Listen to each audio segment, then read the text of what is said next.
Here at Simply Garden, with over 50 years of gardening experience, I believe in keeping things simple and productive while gardening in your own backyard. Good afternoon. This beautiful June 15th day in southern New Hampshire here, Zone 5.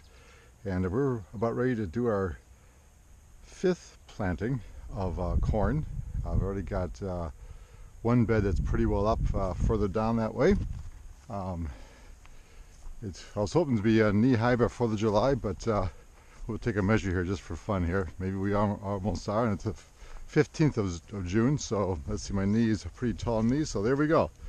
We made it by the yesterday, the 14th, so we're 10 days off, but anyways, we're got this corn. We planted this corn first weekend of May. Another planting of corn over there. A third planting of corn over here with a succession of more plantings coming up here. And then another planting which is just starting to come up now. And then we've got another planting here, which is number 5. And the 6th one will go into, the strawberries are wrapping up after their 5th year of being there. We'll fertilize that down heavy with some heavy organic fertilizer to get it going. But this year I like doing the square foot method. One or two kernels every foot, both directions. And I'll go ahead and fill this whole bed up. I do missing a little space right here on this row here. I'm going to put some cantaloupe in this year. I've never done cantaloupe from the trellis, which I rebuilt. It needs some help. We just rebuilt that a couple weekends ago.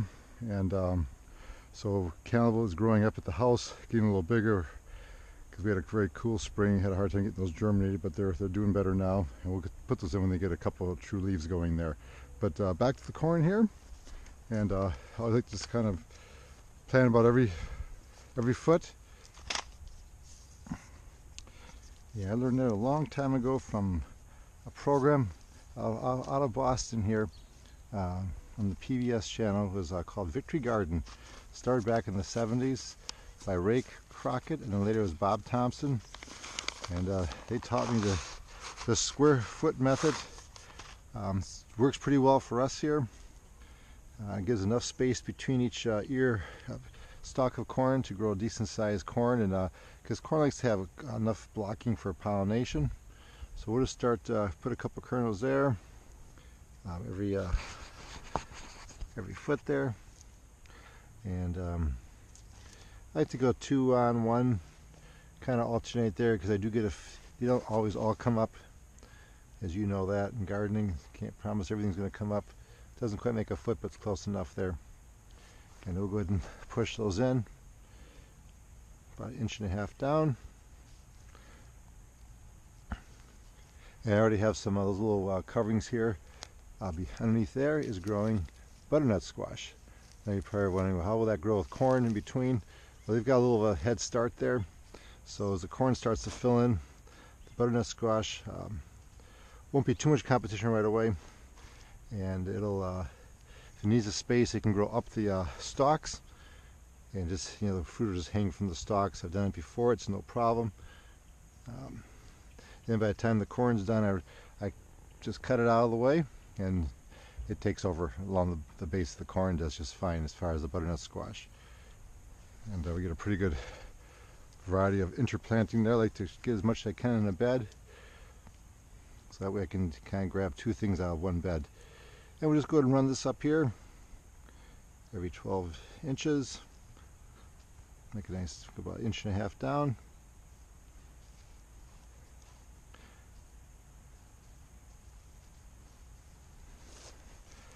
Then afterwards, I'll give it a good watering. We got a little rain yesterday, but not enough to make myself happy. But we'll take any we can get this time of year. It gets dry sometimes in this part of the country. Well, I'm hearing other parts of the country, it's pretty, they're dealing with a major continual water. So nothing's ever perfect in gardening.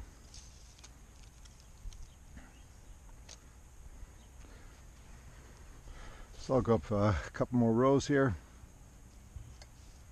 And I'll stop back far enough to give room for the melons. The melons won't have too much problem with needing the sunlight, because they're going to grow up, and they'll grab the sunlight on the back of on the front of the trellis as the corn grows taller here, and it'll be plenty of sunlight. And you have to, the melons, you actually got to tie them either with some twine or something to the trellis as they start forming the melons, or they're going to be too heavy and they'll fall down. But the advantage of this, I've read, is that you avoid getting melons that are full of disease and bugs. So you won't get those little worms in the bottom of the melon, which tend to want to do that when the melon starts ripening on the ground. So I'll go ahead and continue putting this together here, and won't take long at all. And just fill the middle in, match up the other sides over there with the ruler. There we go. Nice and simple like.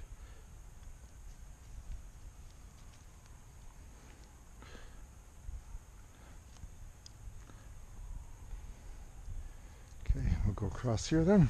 Take these spots from here to this spot here and line them up and fill in the middle. I think we're gonna have enough seeds for the whole thing here. Awesome. This plant, this corn is, by the way, I'm sorry, this corn is called Montauk. It's untreated. It's a 79-day from seeding, and it's a bicolor. I do try to span out the plantings so they don't cross-pollinate. And they say this stuff you can plant. This is a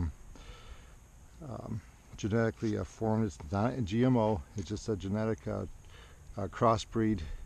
So you gotta make sure that you keep it every couple of weeks so it doesn't cross-pollinate with the other corns.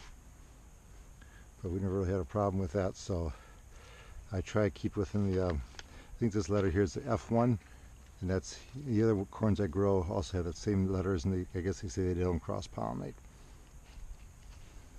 Sure, some of you know more about that than I do, but just I still like to try to stagger my plantings so too full I don't get too much at one time, and I also don't have a pollination problem in case that becomes an issue ever.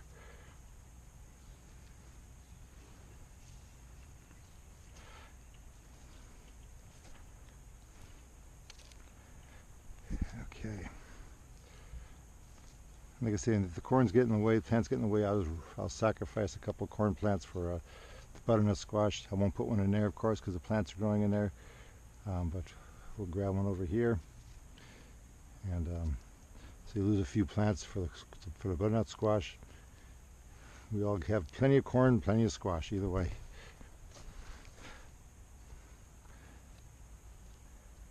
My goal in gardening is to be productive and grow as much of a variety as possible. Enough of selection so I always am sure I get something. And what I don't need, I share with other people. And if it goes bad, it goes back in the compost bin so nothing gets wasted. So there we go. Put a couple more kernels in there and we've got it pretty well wrapped up here. And this should be germinating here probably in about a week usually.